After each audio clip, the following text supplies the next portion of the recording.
Ravi de vous retrouver aujourd'hui sur C8, chers amis. Trop content de recevoir mon petit bonbon d'amour. Ah, vous êtes une boule d'amour, Daniel. Hein? C'est gentil, C'est vrai, Jordan. c'est de la Watt, Daniel Moreau. C'est vrai, on a envie de lui faire un câlin comme ça, forcément. C'est moelleux. Oh là là. C'est moelleux. Ah, j'ai pas dit que c'était moelleux.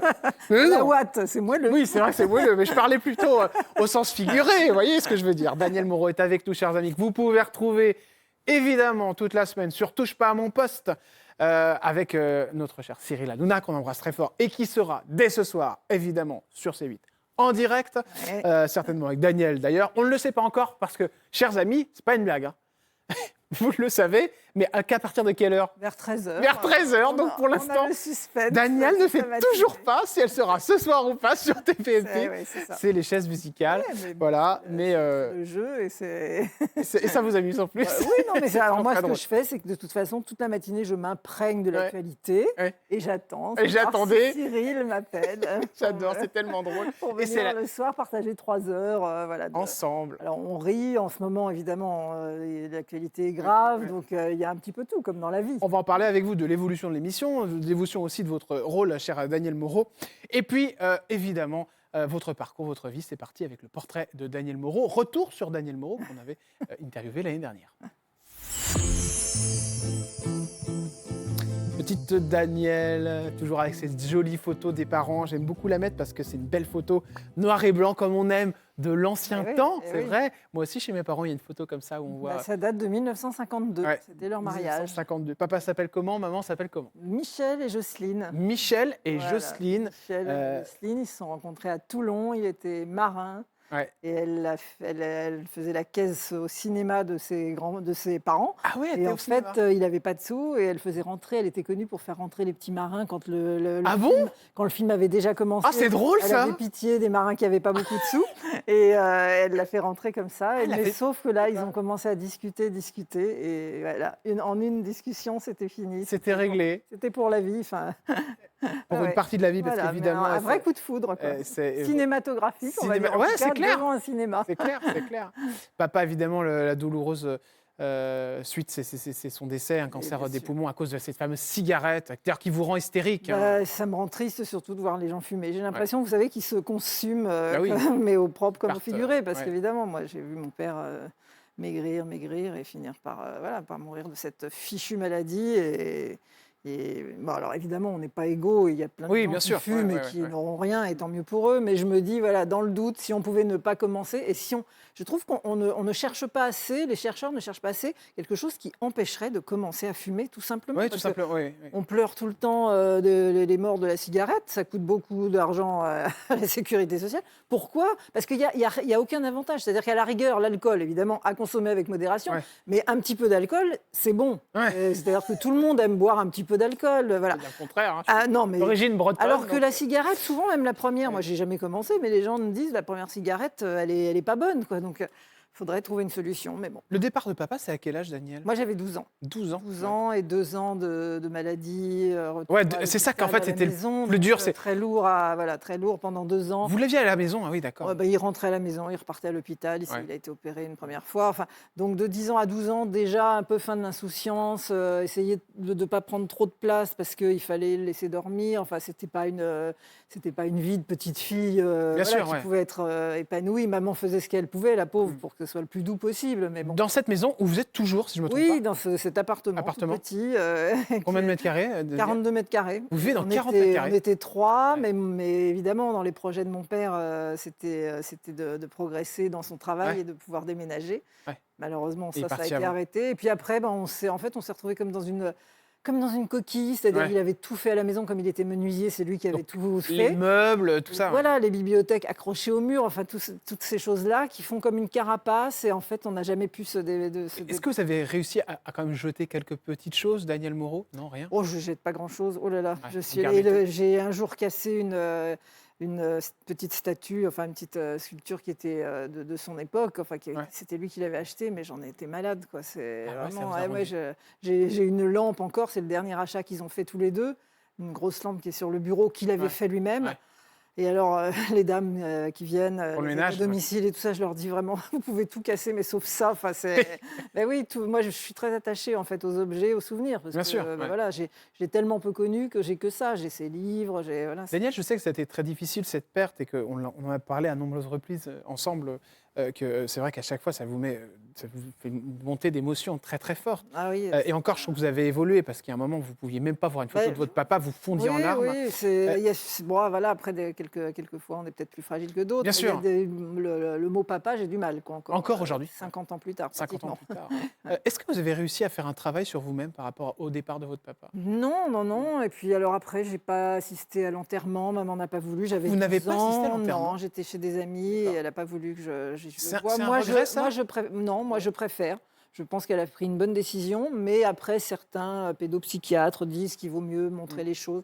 Ça, voilà, je ne le saurai jamais, mais en tout cas, moi, je pense qu'elle a pris la décision, en tout cas, ce qu'elle a cru le mieux pour moi, et je pense qu'elle avait raison. Est-ce que votre papa, avant de partir, avait laissé un petit mot ou vous avez parlé un petit peu? Non, moi, j'ai le souvenir de quelqu'un qui essayait quand même voilà, de jouer un petit peu. Je me souviens, il était allongé beaucoup, et moi, j'étais assise à côté. Très optimiste. C'est comme une petite bagarre. Enfin, mais vous savez, j'ai des bribes comme ça, mais c'est vrai que je n'ai pas énormément de souvenirs, parce que c'est vraiment que jusqu'à 10 ans où là, on pouvait sortir, faire des choses. Et il m'emmenait au Jardin du Luxembourg, comme tous les petits Parisiens. Il a voulu vraiment que j'ai une vie comme ça. Donc voilà, on allait à Royan déjà. Ah oui, à Royan. Il y a quand même des souvenirs, mais c'est quand même très, très flou parce que c'est la petite enfance. Récemment, évidemment, de la Toussaint, où on pense à nos proches. Vous arrivez à aller le voir oui, moi, je n'y vais pas forcément à la Toussaint parce que justement, comme c'est, voilà, j'y vais très régulièrement. Vous y allez souvent? Oui, j'y vais souvent. Maman y allait évidemment. Vous fleurissez je suis la seule et tombe, je suis vraiment la seule à aller sur cette tombe parce qu'on n'a plus de famille. Et donc, on a mis on a choisi un parterre de pensée. En fait, il n'y a pas de pierre. On ne voulait pas mettre une pierre. C'était quelque chose de. Trop froid. Donc, on fait comme un jardin sur sa tombe. Donc c'est presque, voilà, c'est la vie quand même, quoi. Donc la vie quand même. Après, évidemment, le drame. Alors, cette maman, vous l'avez toujours. Ouais. Alors, vous vivez des hauts et des bas. Parce que cette maman, je veux dire, elle vous en fait voir de toutes les couleurs. On a envie d'en rire parce que c'est l'Alzheimer. Là, on était à Royan il y a deux étés, je crois, un des 2 étés.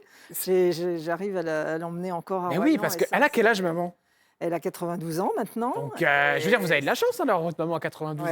C'est vrai, c'est une chance. Oui. La chance qu'on a eue, surtout, c'est que cette maladie, fichue maladie aussi d'Alzheimer, arrive très tard. Parce que c'est vrai que maintenant, on voit de plus en plus d'Alzheimer précoce ou de gens vers 60, 70 ans qui ont cette maladie. Là, les premières atteintes, enfin les premiers signes, ça a été vers 87 ans. Je me dis que bon, voilà, c'est quand même déjà le grand âge. On a eu une tellement belle vie, on a partagé aujourd'hui, tellement de choses. Elle est comment, votre maman? Est-ce qu'elle, vous me disiez en temps qu'elle griffait, tout ça, ça s'est calmé? Alors, elle a des crises d'agressivité, mais en fait, c'est surtout quand on lui fait des choses qu'elle n'aime pas. Donc, c'est un peu comme les chats, elle se défend. Par exemple surtout quand on la lave. La toilette, bien sûr. Mais si quelqu'un a une solution pour le lavage des dents, je demande à tout le monde. Ça paraît tout bête, mais c'est... Alors maintenant, vous savez, on a plein... Je pourrais faire un guide pratique, parce qu'on a plein... Qu'est-ce que vous faites? Par exemple, moi, quand je la lave, maintenant, je mets un bonnet de bain, parce qu'elle me tire les cheveux. C'est-à-dire que quand je suis en train de lui laver les jambes, par exemple, si elle est debout, elle me tire les cheveux. Elle chope les couettes. J'ai trouvé ça. Mon bonnet de bain. Mais non, mais vous savez, les gens se diraient, mais qu'est-ce que fait cette femme en train de laver? Il faut trouver des... Après, on met des gants de toilette parce que ça lui fait pas mal, mais nous, on se protège les mains comme ça, si elle veut nous griffer, parce que c'est surtout par là, c'est avec des manches longues, surtout pas les manches courtes. Enfin, vous avez vu se protège, mais c'est honnêtement, c'est 5% de la Vous avez vu une évolution de la maladie, Daniel? Moi, je trouve... Alors oui, une évolution, oui, puisque maintenant, on ne comprend plus du tout ce qu'elle dit. Alors, je dis toujours, parce que moi, j'essaye de positiver, parce qu'en plus, elle a mal nulle part, elle rigole toute la journée. C'est quelqu'un de joyeux, donc cette maladie, c'est horrible, mais c'est quelqu'un qui n'est pas malheureux. Et je me dis même que c'est presque une bénédiction, parce que ça va peut-être faire hurler des gens, mais avec ce qui se passe en ce moment, avec par exemple les risques qu'il y a quand on fait des émissions en direct et tout ça, mais elle aurait peur, elle serait tétanisée de me voir. Vous parlez des risques de personnes qui rentrent d'un coup dans le public. Voilà, on en a parlé l'autre jour sur TPMP, quelqu'un qui a essayé de rentrer. Bon, mais tout ça, mais la pauvre, elle n'a plus que les bonnes choses de la vie, c'est-à-dire que quand je l'apporte à manger, alors là c'est le bonheur, enfin vous voyez, donc là voilà, mais moi je dis, en ce moment je vis avec Mamie Tuche, vous savez, oui, Mamie Suze, voilà, Mamie Suze, c'est-à-dire qu'on ne comprend plus ce qu'elle dit, mais en même temps on communique autrement, et franchement c'est pas plombant, c'est pas une vie triste. Les gens peuvent imaginer que toute seule avec sa maman Alzheimer dans 42 mètres carrés, c'est la tristesse toute la journée. Ouais. Non, on rit beaucoup. Il y a des moments de bonheur. On écoute de la musique. C'est important on de le dire, chante. ça. Ouais. Ce matin, en l'emmenant se laver, je l'ai pris dans mes bras et j'ai fait « Voulez-vous danser, grand-mère ?» Alors elle chante un petit peu et on a été en valsant jusqu'à la salle de bain. Voilà, enfin, c'est peut-être une force, hein, il faut avoir cette force-là, mais il faut avoir la force de le vivre comme ça, parce que sinon c'est... L'après, Danielle Moreau, alors déjà, vous devez forcément y penser, c'est des questions difficiles, mais j'aime bien les poser. Depuis toujours. Je me souviens qu'un jour, le jour de son anniversaire, pour ses 69 ans, c'est donc il y a très longtemps, j'ai été contente, je me suis dit, elle n'a que 69 ans, c'est pas si vieux que ça. Enfin, j'y ai toujours pensé de toute façon, parce qu'on est tellement fusionnels que... Est-ce que vous savez ce que vous ferez? Voilà, ça arrivera un jour, je le sais. Si ça se trouve, c'est moi qui partirai avant, mais j'espère que non, parce que vous savez, ça, c'est l'angoisse. Déjà, ça vous met de l'angoisse. De partir, mais je me dis, mais qu'est-ce qu'elle deviendrait? Donc, j'essaie de me protéger. Bon, déjà, elle n'ira jamais en maison de retraite, votre maman, ça c'est sûr.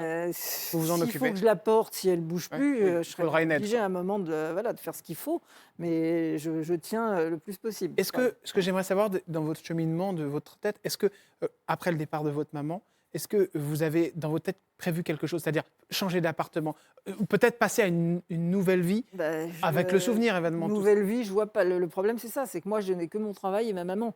Et là, j'arrive bientôt à la retraite, donc j'essaye de ne pas trop penser à l'avenir parce qu'il va falloir que je trouve quelque chose. Là, je sais que je suis utile pour ma maman et ça me donne le courage de me lever le matin. Donc après, alors moi, je pense, ce ne sera pas la principale activité de ma vie, mais je pense que si je peux, ils ont peut-être besoin dans des maisons de retraite d'aller voir des gens solitaires qui ça ont vous plairait, cette maladie et tout ça, comme je l'ai pratiqué et que je vous connais. Alors c'est avec quelqu'un que je connais bien, mais je me dis il faudra que je me sente utile de toute façon parce que j'ai pas d'enfants, j'ai pas de petits-enfants. On y vient d'ailleurs. Tiens, l'amour. Alors l'amour, Danielle Moreau, grande histoire. Parce que vous aimez les hommes, mais très particuliers. Les hommes dont personne ne veut, si j'ai bien compris. Alors, vous savez, j'ai retrouvé Sophie Davant sur Europe 1 parce que je suis chroniqueuse de temps en temps avec elle dans l'émission Sophie et les copains. J'adore faire ça. Et elle dit toujours, quand elle me présente, c'est Danielle Moreau qui aime les hommes poilus. C'est un peu réducteur, mais... Non, mais je les aime. C'est vrai que plutôt âgés, plutôt très, très virils, très poilus. Mais il y en a pas mal des mecs âgés, plutôt virils. Oui, mais enfin, ceux que j'aime, ils meurent petit à petit. Hein, donc, je veux dire, avec la notoriété entre nous, ça aide un petit peu quand même, non? Non, enfin, en tout cas, j'ai vu aucune différence avant, après. En fait, je me dis, mais je crois que je n'ai jamais été draguée de ma vie, à part il y a plus de 30 ans par celui... voilà. Ah oui, l'interdit. Oui, celui. Alors ça, oui, chers amis, si vous ne savez pas qui c'est une histoire. En fait, personne ne m'a jamais draguée, ne me drague jamais. Alors je me dis pourtant, j'ai pas vous les voyez pas opinion de moi, mais il y a bien des gens, des femmes plus moches que moi, enfin ou plus. Je ne comprends pas, je n'attire pas ça, je ne sais pas pourquoi. Alors, l'histoire d'amour dont vous parlez tout à l'heure, comme vous embauchez, ça tombe bien, le sujet, c'est un homme qui n'a pas été très correct, si je ne me trompe pas. Non, c'était juste qu'il est le pauvre, c'est pas de sa faute, mais voilà, c'est qu'il était marié. Ah, c'est pas de sa faute, il l'a choisi quand même. Hein. Non, mais il aurait pu rester avec... C'est pas de la maltraitance, c'est juste que c'est moi aussi qui aurais pu dire non. Hein, donc, et c'était une personnalité, donc. Voilà, c'est ça, et c'est pour ça que j'ai pas résisté. J'avais juste 18 ans, je ne pensais qu'au théâtre, qu'aux acteurs, comme maintenant d'ailleurs, mais je n'ai pas beaucoup bougé, mais bon. Mais je connaissais personne à l'époque, j'allais juste... Vous le rencontrez comment, cet homme? À Europe 1, j'assistais aux émissions en public, les émissions de Pierre Bellemare, et il était invité, comme des centaines d'invités, donc voilà. Qui a pu avoir. Et c'est lui qui fait le premier pas? Alors là, il m'a dragué quand même, donc je sais quand même ce que c'est, mais... Il vous dit quoi? Je ne me souviens plus, mais c'est il y a plus de 30 ans. D'accord, ok. Mais voilà, c'était... Vous dites, vous savez ce que c'est parce que vous voulez me faire comprendre, vous avez vu le loup, c'est ça, Daniel? Quand même. Oui, non, mais parce que c'est vrai qu'on pourrait croire ça aussi, qu'il y a cette virginité. J'ai une histoire assez longue, une histoire assez courte, voilà. Mais l'histoire assez longue, très longtemps. L'histoire assez longue, c'était avec ce monsieur? Oui, ça a duré très très longtemps, plus de 10 ans. Alors 10 ans, mais alors par contre... Parce qu'en fait, voilà, on se voyait pas souvent, et puis malheureusement... on ne peut pas partager grand-chose quand on est de la seconde. Et en plus, moi, vraiment... Et comment il faisait, lui? Parce qu'il était avec madame, il rentrait le soir? Après, c'est la vie de tous les... Est-ce que vous étiez au courant? Bien sûr, oui. C'est la vie de... Honnêtement, voilà, moi, ça ça m'a déçue de moi d'avoir fait ça, et en même temps, je me trouve des excuses, je me Ouais. dis parce que ça me correspond pas et je le ferai tellement pas maintenant depuis. Elle l'a jamais su, elle. Non, alors vraiment, je pense que j'ai pris le moins de place possible et Ouais. je pense que j'étais. Voilà, Et vous pensez qu'il voulu vous... le faire quitter sa femme. Oui, d'accord. Je ok. prenais juste un petit peu de son temps parce que en fait, c'était plus de l'admiration que de Ouais. l'amour. Donc, j'étais pas amoureuse de lui, j'étais juste Et lui- admirative de lui. Lui, il de ce était qu'il amoureux de présentait. vous? Mais moi, je pense qu'on échangeait sa notoriété contre ma jeunesse, donc c'était pas Ah ouais, voilà, ouais, c'était d'accord. non, c'était pas, on se voyait pas très Et pourquoi souvent. vous voulez pas dire le nom, Ah Daniel non, Moreau? parce que d'abord il y a encore des gens qui sont de ce monde qui seraient peut-être pas contents de savoir ça. Il est parti, il est décédé sous oui. yeux. Donc non, ça c'est, je peux avoir au moins un secret comme ça. Mais Bah, moi, j'aime parce bien que les moi, je m'en dévoiler livre ici, beaucoup, donc. non, mais c'est vrai que je suis ni fière et je trouve pas que c'est une très belle histoire. C'est juste une gamine histoire. en fait. Et l'autre histoire d'amour? L'autre histoire d'amour, Daniel? Oh, ça a été très passager, donc là, mais c'était quelqu'un de connu aussi. Ah bon? Ah oui, non mais. Ah bah alors attendez, parce que celle-là, Moi, je savais pas qu'il y avait un deuxième connu. Ah ouais, non mais moi Mais c'est une personnalité qui est toujours de notre nom? Non, toujours pas. D'accord. C'est toujours très ancien. Décidément. D'accord. Et ça a duré combien de temps? Je pense que je ne pouvais pas résister à cette époque-là à des vedettes. Quoi, Et à des vous gens, étiez... c'est idiot et j'ai fait des bêtises. Et du coup, en plus, j'ai rendu ma maman malheureuse parce que ça ne lui faisait pas plaisir que je sois avec quelqu'un de beaucoup plus âgé. Mais marié, parce qu'elle l'a connu, du coup, votre maman. Oui, alors. elle Le sait pas. deuxième, hein? Non, le premier. D'accord. Elle le savait. Bon, D'accord. après, ils ne sont pas rencontrés vraiment, mais elle le savait. Et bon, voilà. Donc ça m'embête aussi d'avoir été... Ça me ressemble pas. Ça ressemble pas à mon éducation. Ça ressemble pas Bah après, on aux fait tous valeurs que j'ai Mais maintenant. attendez, Daniel, donc, ça arrive, on fait tous des conneries. Et puis, c'est Ouais. pas une connerie. Je veux dire, lui aussi était... Enfin, voilà, savait ce qu'il faisait. Par contre, la deuxième personnalité, ça, je ne savais pas qu'il y avait une deuxième Oui, personnalité. mais c'était vraiment Rapide. très passager, ouais. D'accord. Et elle faisait quoi dans la vie? Juste... Ah bah pareil, ce sont des acteurs. C'était D'accord, ce sont des acteurs. genre, Mais attendez, elle a... des vedettes. Mais vous avez quand même votre petit tableau de chasse, Daniel. Ouais. Alors- Mais bon, j'en suis pas. Le désir d'avoir un enfant, vous l'avez eu? Alors jamais, en revanche, ça, D'accord. mais parce que peut-être parce que justement ma maman avait tellement peur pour moi, je l'ai vue tellement tout le temps s'inquiéter. J'avais promis de ne pas prendre le périphérique, elle voulait pas que je prenne trop les voitures qui allaient vite. Enfin, je la sentais tellement malheureuse de ça parce qu'elle profitait. Enfin voilà, elle avait trop peur. Et je savais que j'allais être comme elle, et je pense que j'ai dû faire Bien sûr, un Et transfert. puis j'avais peur des responsabilités, je me sentais moi-même, je me sens encore une enfant quasiment, je me sentais pas capable. Donc après, j'aurais rencontré quelqu'un avec qui Ça aurait j'aurais pu le voulu faire. faire ma vie. Ouais. Je pense que mon opinion aurait changé, mais voilà. 2 novembre Ah oui, 1900, 63. vous faites 59 ans. 60 60 là cette année. Ouais, 60, ça y est. Allez, Et ça, j'adore pas. vous aimez pas ça? Ouais. Non. Et Alors, 60 ans, ça vous plaît Je pas? deviens sexagénaire, donc peut-être que je vais profiter de cette... Vous faites rire. Mais sinon, non, je suis pas... Moi, je me Qu'est-ce qui sens vous toujours dérange une avec le gamine, temps quoi. qui passe, Daniel? L'autre jour, je discutais avec Kelly, que j'aime beaucoup, Ouais, Kelly de TPMP. Vedovelli, et elle me disait « Ah, t'as l'âge de ma maman », mais gentiment, comme ça, sans... Pas... Oh, et c'est vrai que moi, mais j'ai l'impression d'être quasiment sa fille, à Kelly. Je la trouve très mature, et en fait, moi, pas du tout. Ouais. Donc, je me sens pas du tout sexagénaire. On parle de plein de choses. Vous me dites, ouais, j'ai l'impression de ne pas être mature. J'ai eu beaucoup de mal après le décès de mon papa, ma maman. Moi, je crois que je suis toujours une fille, en fait. Je suis toujours une jeune fille. Une fille d'eux. Enfin, Est-ce qu'un travail sur vous psychologique, voir quelqu'un, ça vous a tenté un moment? Non, jamais. Et si on vous le proposait, vous ne le feriez pas, Daniel? Non, regardez, je le fais régulièrement avec vous et c'est gratuit. Bon, Mais moi, si vous voulez, on est moins bien installé qu'un canapé, mais moi, voilà, j'ai ma petite séance de psy. Je suis tout sauf un psy, moi. J'essaie juste d'en savoir un peu plus. On aime bien vous parler. On est comme à la maison. Voilà. On sent de la bienveillance, de l'écoute. Donc, si c'était ça, les psys, je prendrais tout de suite. Sauf que c'est un peu cher. C'est avec moi que vous allez repartir à la fin de l'émission, Daniel. Voilà. Alors, ce sujet qui, à chaque fois, m'hallucine, m'hérisse les poils, c'est l'histoire de la grossophobie. Vous êtes vraiment...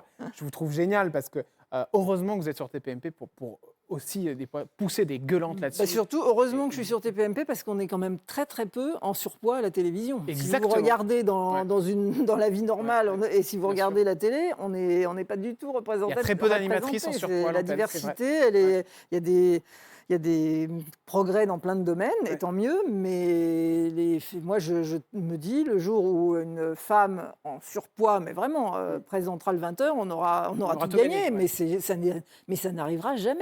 Daniel, et pourquoi Daniel, est-ce qu'il y a un numéro qui vous a fait peur sur la balance? Ah ben, le numéro me fait peur tout le temps, oui, ça bien sûr, bien sûr. J'ai vraiment l'obésité, la vraie obésité. Ce mot, je l'aime pas, et bien sûr. L'obésité morbide, c'est plus de 100 kilos, ce genre de choses? L'obésité morbide, non, j'en suis peut-être pas encore là, mais j'en suis pas loin. Donc bien sûr que ça fait peur. Et... C'est ce qui vous fait peur? J'essaye le jeûne intermittent, je tiens, mais je ne mange pas pendant 16 heures. Et évidemment, je ne dévore pas les 8 autres heures, parce que autrement, ça ne sert à rien. Donc, mais je ne veux pas me peser justement parce que je voudrais voir si à l'œil nu déjà je le vois avant de voir si c'est très efficace ou pas, parce que 16 heures sans manger c'est un peu dur. Hein, mais j'essaye, j'ai souvent essayé des choses. En plus, j'ai pas l'impression de... Vous avez fait des régimes? Oui, mais en fait, les 2 seules fois où j'ai perdu vraiment des kilos, mais que j'ai repris, c'est au moment de ma dépression où j'ai perdu 17 kilos parce que j'ai pas mangé quasiment pendant un an. Enfin, juste pour tenir, mais enfin voilà. Et là, plus rien ne passait, donc c'était très facile. En fait, c'était pas un régime, mais je les ai repris et j'en ai repris même plus. Et puis 8 kilos pendant le Covid. Donc voilà. Mais moi, il me faut. Alors, cette dépression, c'était sur France Télé, c'est ça? Alors ça n'avait rien à voir avec France Télévisions du tout. Alors là, c'est encore pire que le reste. Si je commence à en parler, si je commence à y penser, je m'effondre. Donc voilà. Non, mais ça n'avait rien à voir avec le travail. Et simplement, du coup, j'ai peut-être pris tout mal et j'avais une personne à l'époque qui n'a pas été nocive qu'avec moi. Donc je me suis dit bon, je l'ai peut-être mal pris, mais donc c'est une personne avec qui vous travaillez? Voilà, c'est quelqu'un que j'ai fui. C'est pour ça que je suis partie de France 2. D'accord. Et aussi, bien sûr, du coup, parce que Cyril me disait toujours viens. Voilà, est-ce que vous avez porté plainte contre cette personne? Ah non, mais c'était pas non plus du harcèlement. Excusez-moi, Daniel, mais juste, une dépression. Ouais. Mais ça, la dépression, je tiens à dire, c'était pas du tout à cause de... Non, bien sûr, mais qu'est-ce que c'est exactement une dépression? C'est-à-dire que d'un coup, moi, vous savez, je me croyais maline. Hein. Je me disais, ah là là, moi, le matin, je sautais hors du lit, j'étais heureuse de vivre, j'étais une imbécile heureuse, parce que sur le papier, ma vie, elle faisait pas rêver, mais alors j'ai toujours été la joie de vivre même, quoi. J'adorais, je voulais vivre jusqu'à 100 ans, enfin... Et puis, voilà, ça m'est tombé dessus parce qu'il y a quelque chose qui m'a fait prendre conscience, justement, que j'étais une imbécile heureuse et qu'en fait, ma vie n'était pas du tout ce que j'aurais voulu qu'elle soit. Enfin, voilà.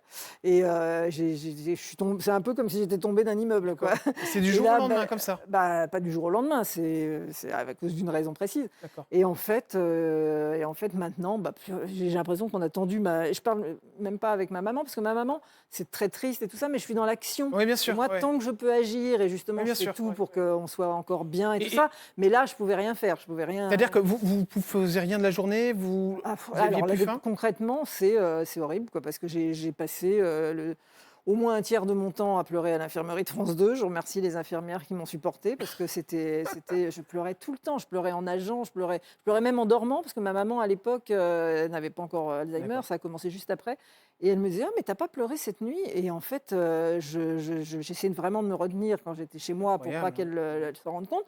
Donc je pense que je pleurais en dormant. Je pleurais tout le temps et plus rien ne passait. Enfin, mais c'est aussi l'envie, pardonnez-moi la question, mais l'envie de partir aussi? Oui, je me suis fait peur par moments. Oui, qu'est-ce que vous avez fait? Un jour, le quai du métro, je me suis vraiment assise sur les fauteuils, vous voyez, qui sont loin du quai, parce qu'ils me happaient, quoi, vraiment. Vous aviez envie d'aller vous foutre sous le train, quoi? Du tout. Plus envie de vivre. Ah non, mais franchement, mais je m'en veux d'avoir eu ces certitudes, de dire... Je méprisais presque les gens qui avaient une dépression en disant mais ils se laissent aller, quoi. Vous voyez ce que je veux dire? Et ça, je m'en veux parce que oui, ça. Qu'est-ce qui vous a retenu, Daniel, de ne pas aller sous ce train? Sans doute ma maman, puis la trouille aussi, je crois. Je crois que c'est tout bête, mais en fait, j'avais plus envie de vivre, mais j'avais peur de mourir. Vous voyez la différence entre ça. Si tout d'un coup je pouvais faire ça, besoin et je disparaissais, ça aurait été super. Mais c'était un SOS, en fait, c'est ça, Daniel? Oui, peut-être. Mais le problème, c'est que je sais que dans ce qui m'a donné la dépression, personne ne peut m'aider. Il y a rien. Mais alors, juste, excusez-moi, mais qu'est-ce que c'était alors ce truc, ce déclic? Je ne peux pas vous dire. Mais pourquoi vous pouvez pas me le dire? Je ne peux pas l'évoquer. C'est trop compliqué. Oui, c'est trop. C'est un secret. Oui, voilà, c'est mon secret, mais c'est de la faute de personne, c'est la vie. C'est comme ça. En tout cas, aujourd'hui, vous êtes avec nous, en pleine forme, et évidemment, dans Touche pas mon poste, on va en parler dans un instant. Chers amis, car Daniel est avec nous. Bon, Daniel, un petit peu bavarde. Voilà, on devait faire tout ça. Voilà, j'ai pas. Voilà. Bon, on va le faire dans 5 minutes, chers amis. Allez, une poignée de secondes, on vous rejoint. On se retrouve sur C8 avec, évidemment, notre Daniel Moreau en pleine forme. On va faire les sujets sympas dans la deuxième partie. Plus de dépression, c'est fini. Parce que maintenant, la vie est belle, cher Daniel. Et puis, je suis avec vous. Puis, on rentrera ensemble ce soir. Voilà. Allez, une petite Saint-Valentin en février, ça va le faire pour nous. À tout de suite sur C8 avec Daniel Moreau. On parlera évidemment de Touche pas à mon poste de Sophie Davant. de cette émission qu'on a adorée. Ah bah oui, ah oui, ça fait peur. Quand ça sort, hein. Ah bah ici, les enceintes fonctionnent bien sur C8. À tout de suite sur C8 avec Daniel Moreau en pleine forme. À tout de suite, chers amis. Vous êtes sur C8, chers amis. Merci d'être avec nous en pleine forme avec un bonbon, un amour. Daniel Moreau qui est avec nous, qui nous raconte sa vie, ses chagrins, mais aussi ses joies. Et on va en parler maintenant, cher Daniel Moreau. Mais c'est bien, c'est vrai que ce qu'on aime chez vous aussi, c'est cette sensibilité, Daniel. Parce que c'est pour ça qu'on vous aime dans Touche pas à mon poste. Ce côté très sensible, qui d'un coup on se dit, bah elle est comme nous. Ouais. Voilà, c'est pas une fille de la télé, machin.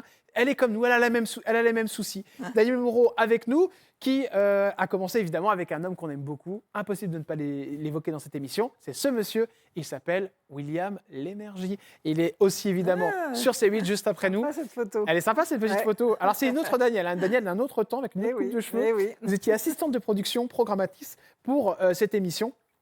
Et puis, vous êtes passé devant les caméras, en fait, tout simplement. Bah, là, grâce à William Lémergie et Sophie Davant et Didier Régnier, le rédacteur en chef, parce qu'ils étaient tous d'accord, parce qu'il a fallu me pousser devant la... Ah, vous ne vouliez pas aller à l'antenne? Ah non, pas du tout. Mais pourquoi? J'avais trop peur. Moi, vraiment, je n'ai jamais eu de velléité de passer devant. J'étais contente d'accueillir mes petits invités, de leur servir le café. Et d'ailleurs, la notoriété, ça ne vous pose pas de soucis parce que... Non, franchement, ça m'a même fait du bien, justement, au moment de la dépression. Il y avait des moments où je marchais, j'étais au fond du trou, et quelqu'un qui vient vous dire « Ah, je vous adore, ça fait du bien de vous voir ». Enfin, franchement, ça me boostait. Je vous jure, il y a des gens qui m'ont vraiment rendu service en venant me voir. Alors après, peut-être que, évidemment, certaines stars qui ont une notoriété beaucoup plus importante que la mienne peuvent trouver ça peut-être un petit peu plus lourd. Mais franchement, moi, je n'ai... Alors, je pense que les gens qui nous aiment pas, parce qu'il y en a, ils viennent pas nous le dire dans la rue. Moi, je n'ai que des gens gentils qui viennent. Et franchement, c'est un... Non, ça, c'est bon pour le moral. Mais pour en revenir à William, il avait dit « Mais vous êtes tellement... un ovni dans le bureau, vous êtes tellement cool, il faut qu'on vous mette à l'antenne. » Et j'ai dit non pendant 2 ans, puis j'ai fini par passer le casting. Et voilà, donc je suis devenue chroniqueuse, mais chroniqueuse mondaine, parce que je faisais... je toutes couvrais les soirées, le festival de Cannes, on a monté les marches avec maman devant Brad Pitt et Angelina Jolie, quand elle racontait ça à ses copines après. Participer la famille à ces moments de bonheur de télé, évidemment, c'est toujours un grand bonheur. Écoutez cette musique qui va vous dire quelque chose, évidemment, c'est une émission qu'on a adorée, et qui était sur France Télévisions. Ça vous dit quelque chose? Voilà, c'est au programme, c'est ça. 19 ans, 19 ans de ma vie, et vraiment... 19 ans! Quel bon souvenir, une quotidienne, en direct. Franchement, c'était un bonheur. Chaque jour de venir à l'émission, c'était un bonheur. Qu'est-ce que vous faisiez exactement chez Sophie Davant? J'étais justement, au début, assistante, et puis surtout programmatrice. Donc programmatrice, pour les gens qui ne savent pas, c'est, comme on avait quasiment un invité par jour, c'est se tenir au courant de l'actualité, être en contact avec les attachés de presse, et puis faire venir...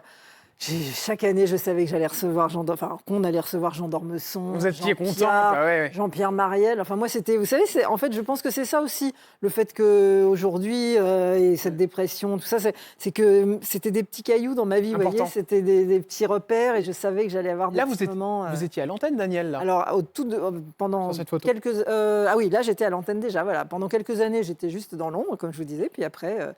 William, le producteur, a eu cette idée saugrenue, mais qui m'a porté chance de me mettre à l'antenne. Vous avez retrouvé Sophie Davant, parce qu'elle est aujourd'hui sur Europe 1. Exactement. Il y a aussi Lio. Il y a Lio, il y a Caroline Margeridon d'Affaires conclues, Roland Pérez, notre avocat, il y a Fabien Olicard, le mentaliste, qui est incroyable. Ça se passe bien avec tout le monde? Ah oui, franchement, c'est une super équipe. J'aime beaucoup l'émission, parce que c'est de la culture générale. Mais on apprend des choses en s'amusant. C'est Sophie et les copains. Donc, je trouve que Europe 1 renoue avec les fondamentaux. Il n'y avait plus de jeux sur Europe 1, plus beaucoup. L'année dernière, je travaillais sur un jeu avec Patrick Sabatier aussi, que j'ai adoré faire. Vous êtes une fois de temps en temps? Comment ça se passe? Comment ça tourne, les chroniqueurs? Une fois par semaine, là aussi. En fait, je vis un peu dans le suspense, moi. On m'appelle. C'est totalement ça. On m'appelle pas. Alors, le suspense, c'est évidemment « Touche pas à mon poste ». Alors, Daniel, moi, j'ai une photo de vous avant et après. Alors, regardez, Daniel. On va faire la photo de vous avant, quand vous avez débarqué dans Touche pas à mon poste. D'accord, oui. Donc, alors, remarquez, il y a quelques jours, j'avais cette veste. Oui, je sais, elle est toujours dans la loge. Je la vois toujours à chaque fois que je passe faire un tour. Et regardez la puissance de Cyril Hanouna avant et maintenant, Daniel Moreau après, donc pratiquement quelques mois Oh là là. avoir passé entre les mains. C'était ma période Roselyne Bachelot. Là. Et Daniel, vous êtes canon. C'était le jour justement c'était, vous savez, c'était une émission sur les bonnes résolutions du début d'année. Ouais. Et moi, j'avais dit, allez, tant pis, Vous êtes je super change de jolie look. comme ça. Voilà, enfin, la coiffure, ok.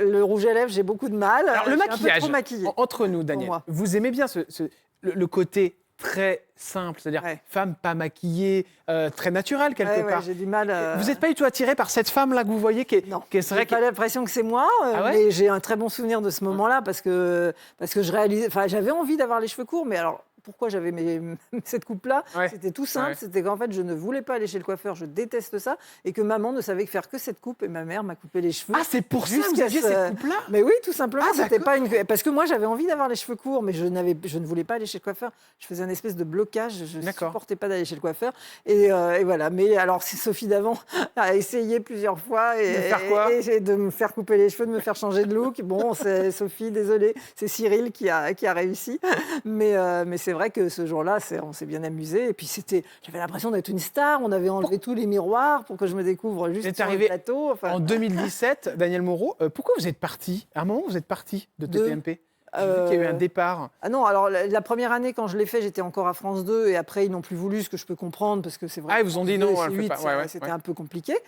Donc, il y a eu un an où j'ai arrêté. Puis après, quand je suis partie de France 2, j'ai rejoint la famille de C8, mais pas du tout fâchée avec France 2. D'ailleurs, j'ai fait des documentaires après pour le service public. Vous faites des super docs en plus, j'adore à chaque fois. Voilà, 19 ans de bonheur et j'ai pas du tout quitté France 2 pour France 2. Cyril Hanouna. Bon, alors ça, c'est un gros dossier. Ça rigole plus, là. On sent une bienveillance quand même. Ah ouais, c'est vrai. Il vous aime beaucoup, il vous apprécie. Je pense, et ça me fait du bien en fait. Voilà, c'est quoi, c'est votre cachet, c'est votre antidépresseur? Ah oui, franchement, je crois qu'il fait du bien à beaucoup de gens parce qu'il y a beaucoup de gens qui. Mais s'il n'avait pas été là, Cyril Hanouna, qu'est-ce qui serait passé, Daniel? Je pense que je serais restée à France 2 de toute façon, mais c'est vrai que j'aurais peut-être traîné ma dépression, je ne sais pas. C'est vrai qu'en fait, encore une fois, c'est pas France 2 qui me donnait la dépression, mais c'est vrai que je pense que TPMP, c'est 3 heures où c'est une telle folie. Et pourtant, ça a évolué. C'est plus la même chose qu'avant. Enfin, quand je dis une folie, c'est vrai qu'on était plus dans la folie, on disait et tout ça. Maintenant, c'est pas de la folie, mais c'est autre chose. On a des témoignages, par exemple, tellement poignants. Daniel, c'est là où tout se passe, en fait. Je vous sens beaucoup plus en accord avec l'émission depuis quelques temps, parce qu'il y a eu un changement, en effet. C'est beaucoup moins gaudriole, entre guillemets. Moi, j'aimais bien. Oui, vous aimiez bien, mais quand je vous vois il y a encore quelques jours pleurer à l'antenne. Je me découvre, en fait. Alors, vous avez des vrais combats? C'est qu'en fait, je me découvre, c'est-à-dire qu'au début, quand je suis arrivée sur l'émission, on mettait des perruques et tout ça, et moi, j'avais ce côté clown, ce côté léger, et je ne pensais pas être capable de parler de sujets graves et tout ça. Et en fait, je me suis découverte avec peut-être quelques... En tout cas, je pense que je dis des choses qui correspondent à ce que pensent. Il y a eu des jalousies d'ex-collègues de France Télé qui auraient voulu être à votre place? En tout cas, ils ne me le disent pas, je pense pas. Mais il y en a qui vous ont plus parlé du jour où vous êtes arrivé sur... Non, pas du tout. Ça peut arriver des fois quand on change de Non, je pense qu'ils sont au contraire contents pour moi. Cyril Hanouna, vous avez quel rapport avec lui? Écoutez, je vous dis, c'est quelqu'un qui me fait du bien parce qu'il a un regard vraiment bienveillant. Je sais que je peux compter sur lui, quoi. Vraiment, vous lui envoyez des textos, vous lui parlez, vous restez discrète? Non, je reste un peu discrète en fait. Je vais dire que j'ai peut-être pas parce que je le connais depuis moins longtemps, mais j'ai peut-être pas le même rapport qu'il peut avoir avec Raymond ou avec Valérie, où ils sont vraiment amis depuis très très longtemps. Mais je sais pas, c'est comme un grand frère qui est au-dessus de moi et je sais que je pense que je peux l'appeler à 3h du matin si je suis en galère. Il répondra. Va répondre. Vraiment, ça, je sais pas. En tout cas, il sera réveillé. Il n'y a pas beaucoup d'hommes autour de moi. J'ai pas d'hommes dans la famille. Donc, j'ai l'impression que, ça me rassure. Et puis, non, c'est un vrai regard bienveillant. Moi, quand il me dit que j'ai l'impression d'être mieux dans ma peau et quand vous êtes avec lui, plus belle. Je dis toujours que je brille quand il m'éclaire. Voilà, donc c'est un peu mon soleil. Un peu amoureuse quand même. Bon, une petite vidéo à vous montrer, car vous le savez. J'ai reçu Isabelle Morini-Bosc l'année dernière. Elle est venue nous parler. Elle nous a parlé de vous. Regardez, c'est intéressant, Daniel. On va regarder l'extrait et on en parle juste après. Je lui ai posé la question. J'aime beaucoup le visage de Daniel. Et alors, j'avais l'impression que ça lui fait beaucoup de peine qu'on pense que vous ayez pu qu'elle ait pu vous remplacer. Ça lui fait de la peine, sincèrement, parce que je lui ai posé la question. Est-ce que vous êtes copine? De toute façon, elle n'a pas le choix. Elle va pas vous dire. Je suis ravie de l'avoir remplacée officiellement. Elle y était déjà. quand j'y étais régulièrement. Elle était avec les auteurs. Je crois même qu'elle a. Bien sûr, elle a son on m'avait siège dit là-bas. qu'elle avait un CDI, donc c'est tout le mal que je lui souhaite. Mais de fait, oui, effectivement, je pense que si j'y étais plus, on se partagerait davantage, puisque. J'ai toujours été très rationnelle. Et j'ai toujours dit à mes camarades, depuis qu'on n'a plus le droit de déconner autant, puisque depuis le Covid, l'eau sur la tête et tout, j'avais moins d'utilité. Parce que même si je considère que je fais toujours partie de l'équipe, et j'espère bien qu'ils me renouvelleront le contrat l'année prochaine, je suis très franche, bah oui. Clin d'œil. Bien sûr, de toute façon, on va parler de l'autre émission sur laquelle vous êtes toutes les semaines. Pour l'instant, mais TPMP, moi, est-ce que TPMP me manque psychologiquement, oui. Est-ce que je manque à TPMP? Je pense pas. Et est-ce que je souhaite y revenir? Oui.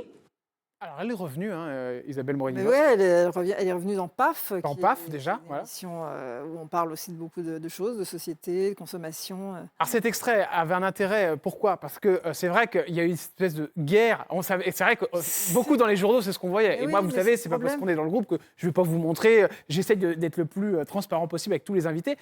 Et je sais que vous en avez souffert, parce que je ne mens pas quand je dis ça. Oui, parce qu'en fait, c'est vrai qu'en plus, vraiment, on a l'impression de prendre la place de quelqu'un, même physiquement, puisque je suis à la place où elle était assise à côté de Gilles. Donc forcément, j'avais des scrupules. Et en même temps, je me dis, maintenant je vois, cette année, je fais un petit peu moins l'émission. Je l'ai fait pendant 1 an et demi tous les soirs. Là, cette année, je la fais un petit peu moins parce qu'il y a des nouveaux, il y a des super bonnes recrues. Moi, j'adore Jacques Cardot. Vous le vivez bien, ça, d'être un petit peu moins dans l'émission? Non, enfin, on peut pas bien le vivre parce que, enfin, en tout cas, moi, j'ai l'impression que quand je ne viens pas, c'est qu'on ne m'aime pas. Enfin, vous voyez, c'est fou cette histoire. Mais c'est pareil pour tout le monde. Je me dis que de toute façon, le nombre de places est restreint, mais c'est vrai que moi, je m'en veux plus à moi et je me dis, tiens, j'ai pas réussi à donner envie à Cyril qu'il me reprenne le lendemain. Enfin, voyez, donc, alors que ça n'a rien à voir. Non, mais on peut pas. C'est quand même notre ego qui en prend un petit coup. C'est le fait que tout d'un coup, Cyril nous aime moins. Enfin, si on le fait pas pendant longtemps, c'est obligé. C'est nous qu'on vend quand on est à la télé. Est-ce que ça va? Est-ce que vous êtes un peu parlé avec Isabelle quand vous êtes on recroisés? s'est retrouvés même au César toutes les deux assises côte à côte. Moi, c'est vraiment quelqu'un que j'adore et c'est une situation. Je vous dis encore une fois, on sait très bien en plus que de toute façon, en tout cas moi, ce que je sais, c'est que je m'en voudrais si j'avais œuvré pour prendre sa place en disant, tu sais, Isabelle, ça peut arriver. Les gens qui des fois. Là, je n'ai aucun remords là-dessus parce que je n'ai rien dit. Donc voilà. Donc je me dis, Cyril, c'est quelqu'un qui sait composer une table, qui sait de quoi il a besoin, à quel moment. L'émission, elle a beaucoup évolué. Donc, si on n'est pas autour de la table, c'est qu'il y a une raison. Et moi, je l'attribue toujours à moi et j'en veux à personne. Alors, et par moment, je suis triste, je regarde l'émission le soir. Vous êtes triste et vous dites... Oui, puis moi, en plus, il y a une dimension particulière. Je me dis, si j'étais avec mon mari et mes enfants, ou ma mère en train de rigoler... Là, vous voyez, je l'ai moins fait depuis la rentrée. Je vais vous dire franchement, ça m'aide à supporter, ça m'aide à aider ma maman. Il faut que j'ai un bon moral pour l'aider. Parce que si moi-même je vais mal. Et c'est vrai que ça me donne de la force. Là, j'avais un petit peu l'impression d'être plus aide-soignante que d'être journaliste ou chroniqueuse. Je m'aperçois de la difficulté un vrai effet. de ce métier. Vous êtes sorti aussi de ça. C'est pour ça. Donc j'ai besoin de cet équilibre. Alors, c'est vrai que mais c'est la vie de la télé. On est pas irremplaçable. Daniel, ce qui est entre guillemets drôle, c'est que au moment où on faisait cette émission avec Isabelle Morini-Bosque, c'est vrai que vous étiez un peu à sa place entre guillemets parce qu'elle ne venait plus trop et vous étiez beaucoup là. Et là aujourd'hui, ce qui se passe, c'est que est arrivée Pascal de la Tour du Pin et quelque part elle est à ma place physique, mais c'est pas pour ça elle non plus elle a œuvré pour me en plus elle est très bienveillante, mais je pense aussi que ça correspond à un virage. L'actualité en plus est telle que Cyril a besoin aussi de journalistes peut-être plus aguerris, plus. Est-ce que vous en parlez entre chroniqueurs de ça, de vos parce venues? que ça nous semble naturel en fait.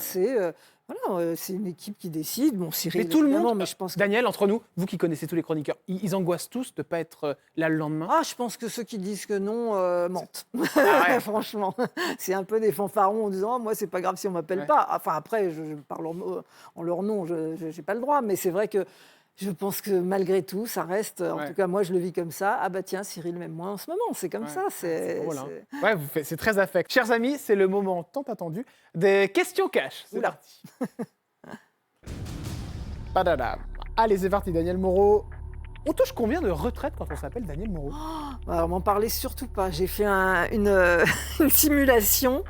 Et alors, c'est une retraite qui peut paraître correcte.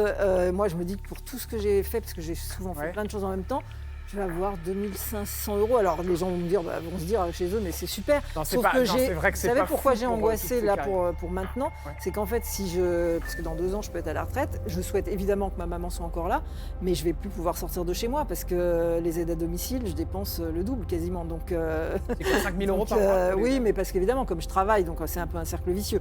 Mais vous voyez, moi maintenant, je pense avec ça aussi, quoi. Et Donc, la retraite, je vais pas de me votre maman, plaindre. normalement? Alors maman a une toute petite retraite, elle n'a jamais travaillé, elle a la retraite de reversion de mon père qui est mort à 47 ans. Ouais, C'est pour ça que en fait, très bien. je ne peux pas compter sur elle. Mais en revanche, je me dis, de toute façon, mais quand on travaille comme j'ai travaillé, avoir cette retraite, et ça me paraît dérisoire, et je suis encore bien lotie par rapport à plein de gens qui ont aussi bossé, Vous avez raison de le les dire. infirmières, les pompiers, enfin... Ça fait peur. Ne faites pas de simulation tant que vous n'êtes pas vraiment le nez dedans parce que ça fait peur. Attendez le vrai chiffre. Votre plus gros défaut, c'est quoi?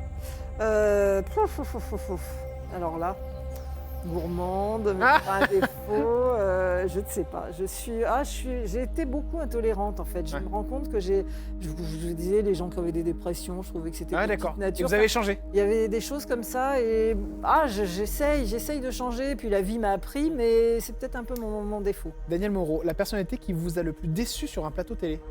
Est-ce qu'il y en a eu? C'est-à-dire sur un plateau, en le rencontrant Ouais, ou en le rencontrant. J'ai dit franchement, lui, Là, comme ça, je vois pas. il n'y a personne que vous avez rencontré. Non, je vois pas. Non, La pire année pour vos impôts, c'était quand? c'est en ce moment. Ah bon? Ouais, je suis en train de me débattre avec des crédits d'impôt pour ma maman. Là, financièrement, vaut mieux pas qu'on en parle parce que là, c'est rare, mais je suis dans une galère pas possible. Ah bon? Mais je sais pas comment font les gens. Qu'est-ce qui se passe, Daniel? C'est pas normal ce qu'on peut faire payer. C'est tout simple. La maladie d'Alzheimer, c'est une maladie en fait qui ne coûte pas cher à la sécurité sociale. D'accord. Parce qu'il n'y a pas d'opération à faire, il n'y a pas de médicaments, il n'y a pas de traitement. Enfin, en tout cas, je parle pour ma maman, elle l'a eu assez tard. Ma maman, elle paye 165 € de mutuelle par mois, je crois. D'accord. C'est énorme, c'est 20% de sa retraite. Enfin, c'est un truc de fou. Ni la sécurité sociale, ni la mutuelle ne prennent en charge la moindre chose Parce que la seule chose dont elle a besoin, justement, comme on ne peut pas la laisser toute seule, c'est de quelqu'un qui aide. Bon, eh bien, à part l'APA qui prend quelques heures, mais voilà, on n'a aucune aide. Donc vous avez quoi, un arriéré, c'est ça? Moi, je me ruine. Je travaille pour payer les aides à domicile, et en ce moment, je reste à la maison tout le temps. Je sors que pour vraiment travailler. Je reviens vite. Le week-end, je ne sors plus parce que c'est trop cher. Ça va pas. Mais ce que je veux dire, quand vous me dites... Mais vous avez eu un arriéré d'impôt? Oui, alors je suis en train de voir si ça s'arrange ou pas, mais c'est très compliqué. Ça fait 20 jours que j'en dors plus parce que voilà. Et alors, je dois dire que les gens des impôts sont adorables, ils font tout pour. Mais c'est dû à quoi cet arriéré? Moi-même, j'ai fait des erreurs. J'aurais dû demander à quelqu'un pour déclarer, donc j'ai pu faire des erreurs. Et puis non, mais moi, le crédit d'impôt, je croyais que, on m'avait dit, t'inquiète pas, c'est 50%. Ouais. En fait, non, c'est 50%, mais avec un plafond. Et donc, du coup, j'ai 15% de ce que je donne dans l'année. Donc, je ne m'en sors plus. Et vous devez combien, quoi? C'est quoi, 10 000 €, un truc comme ça? J'espère que ça va s'arranger un petit peu, mais voilà. Avec les bons salaires que j'ai, je travaille, arriver à être dans les galères comme ça, c'est pas normal. Et je me dis, mais même, regardez, une retraite moyenne, c'est combien? 1500, 1700. La moindre maison de retraite, c'est 4000 €. Comment on fait? Comment font les gens? Mais il y a un vrai problème je trouve qu'on ne le prend pas assez en compte. Tant mieux, les gens vivent de plus en plus vieux, et ça, il faut plutôt s'en réjouir. Sauf que, en plus, on nous dit justement de faire tous les efforts pour garder les anciens à domicile. Moi, je ne peux pas faire plus d'efforts que ce que je fais, mais j'ai l'impression qu'on est trop peu aidés. C'est incroyable, quoi. Dernière question sur l'argent. Votre salaire sur Touche pas mon poste. Vous êtes obligé d'y passer, vous aussi. Non, je vais juste te dire que voilà, j'ai été un petit peu augmentée. Ça fait plaisir. Là, je le fais moins en même temps, donc voilà. Mais juste pour dire quand même, par rapport, oui, non, mais là-dessus, H2O, la boîte de Cyril Hanouna avec Lionel Stan, franchement, elle est... Mais j'aime pas entendre en fait moi, j'aime pas entendre les salaires des gens. Ouais. Si j'entends les salaires des infirmières et des pompiers, ça m'énerve. Ça c'est pas assez. Ouais. Je suis scandalisée. Et si j'entends les salaires de gens qui gagnent... parce qu'évidemment, les gens ont l'impression qu'on vient rigoler 3 heures. Non, il y a un vrai travail sur l'émission. Du coup, on est surpayé. Sauf que moi, dès le matin, Juste, Daniel, on travaille. Je sais à peu près votre salaire, parce que vous l'avez dit tout à l'heure sans le vouloir. Ce que vous me dites, c'est le double pratiquement. Donc c'est à peu près dans les 5 000 €. Voilà. Enfin, brut. Oui, voilà. Non, mais voilà. Donc 5 000 €, certes, mais juste pour dire, c'est que les chroniqueurs, eux, la plupart, viennent et sont payés sur l'émission. Or vous, donc c'est un global, on est bien d'accord? On a un minimum en fait, voilà. On a un minimum et puis après, plus on travaille, plus on gagne. Donc plus travailler plus pour gagner plus, pour gagner c'est normal. Ça marche comme ça. Mais ça, franchement, honnêtement, c'est bien. Si j'avais pas les charges de ma maman, mais je serais la plus heureuse. Et je trouve qu'on est très bien payé et très correctement pour un travail qu'on aime. Franchement, évidemment, c'est du travail. Mais venir sur TPMP, franchement, c'est du bonheur. Plaisir. On terminera avec cette question. Ou un repas. C'est fini pour les questions cash, Daniel Moreau. Mais vous êtes une pipelette. On bavarde. Bah oui, mais vous en mangez d'abord tout ça, pardon. Marine de Bourges qui nous envoie un petit message qui nous dit « Bonjour Daniel, est-ce que vous pourriez nous lire le dernier texto de Cyril Hanouna ?» Est-ce que vous savez quel est ce dernier texto? Là, je ne l'ai pas, mais je sais que c'est... je crois que c'est parce qu'il avait gagné un tournoi de paddle. Ouais, il vous a dit quoi? Et qu'il nous a envoyé son score. Enfin, c'est comme un gamin, quoi. C'est un gamin. C'est comme un gamin, il est tellement fier. Et c'est vrai que c'est il a un raison. sport. Mais il est dans le top 100, je crois. Hein. Il arrive là. Là, il fait, franchement, il fait le maximum. Il est affûté. Il est... Voilà, c'est ça. Bon, allez, ma petite Danielle. C'était sur le paddle, c'était pas un message d'amour. Vous attendrez le mien pour ce soir. Exactement. Je vous embrasse, je vous dis à très vite, ma petite Danielle. Jordan. On se retrouve. Merci pour cette séance gratuite de psy, ça fait du bien. Vous pouvez venir, chers amis, si vous voulez passer un petit moment avec nous. C'est tous les jours, évidemment. Petit massage. Je fais tout et c'est gratuit. On se retrouve dès demain avec une nouvelle émission, évidemment. Je vous remercie de votre fidélité. Vous êtes de plus en plus nombreux à regarder cette émission et je suis tellement heureux de savoir que vous êtes là le matin. Et je suis sûr que vous avez été nombreux aussi ce matin à regarder les histoires de Daniel Moreau qu'on adore. Et on la retrouve évidemment sur TPMP peut-être ce soir. On ne sait pas encore. Elle le sera qu'à 13h. Suspense. Bisous. Portez-vous bien. Attention, c'est un ordre. Ciao.